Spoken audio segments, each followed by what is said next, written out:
ऊंचे पर्वतों या गहरे जंगलों में चट्टानों के कोनों पर बने ईगल के घोंसले में जीवन का आरंभ होता है। माँ ईगल अपने विशाल पंखों से अंडों को सुरक्षा प्रदान करती है। 3 अंडों में से एक सबसे पहले फूटता है। छोटे चूजे की आंखें बंद होती हैं, लेकिन उसमें जीवन की जिज्ञासा स्पष्ट झलकती है। घोंसला सुरक्षा का प्रतीक है, लेकिन साथ ही यह प्रकृति की कठोरता का भी प्रारंभिक सबक देता है।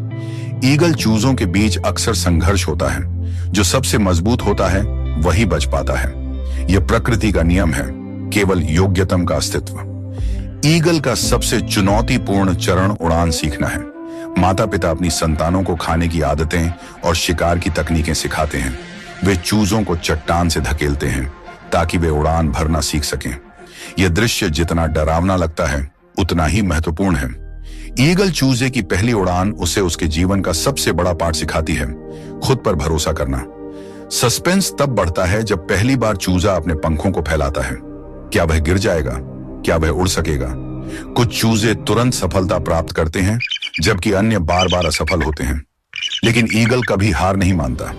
जब ईगल उड़ान में निपुण हो जाता है, तब उसका अगला कदम शिकार करना सीखना है। युवा ईगल छोटे जानवरों, मछलियों और पक्षियों का शिकार करना शुरू करता है। वह आकाश में मंडराते हुए अपने शिकार को तीव्र दृष्टि से देखता है। उसकी गति और कौशल देखते ही बनती है।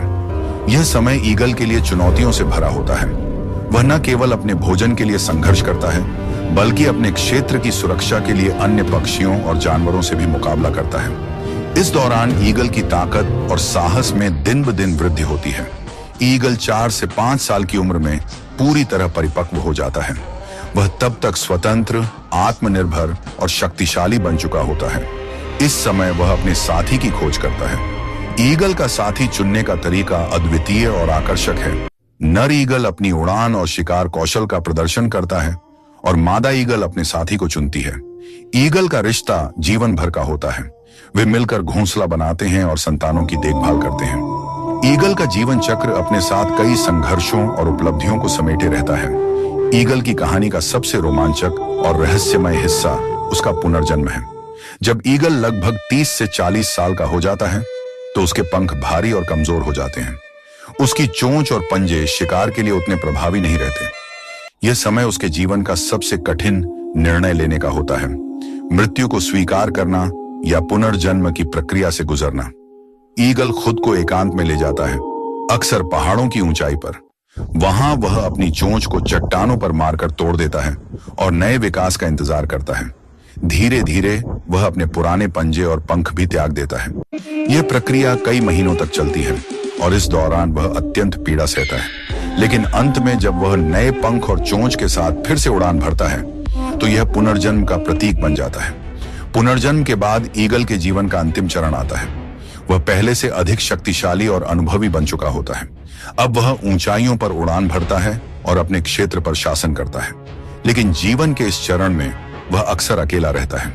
यह चरण हमें जीवन की सच्चाई का एहसास कराता है। चाहे आप कितने भी शक्तिशाली क्यों ना हो, अंत में आपको प्रकृति के नियमों का पालन करना होता है। ईगल का जीवन साहस, संघर्ष और अद्वितीयता का प्रतीक है। उसकी कहानी हमें सिखाती है कि जीवन में हर चुनौती का सामना धैर्य और साहस से करना चाहिए। ईगल अपने हर चरण में हमें प्रेरणा देता है, चाहे वह उड़ान भरने की शुरुआत हो, शिकार का कौशल सीखना हो या पुनर्जन्म के लिए अपनी सीमाओं को तोड़ना हो। इस रोमांचकारी जीवन यात्रा को समझने के बाद हमें एहसास होता है कि ईगल केवल एक पक्षी नहीं है, वह प्रकृति का एक जटिल और अद्भुत उदाहरण है। उसका हर कदम हमें अपने जीवन को बेहतर तरीके से जीने की प्रेरणा देता है।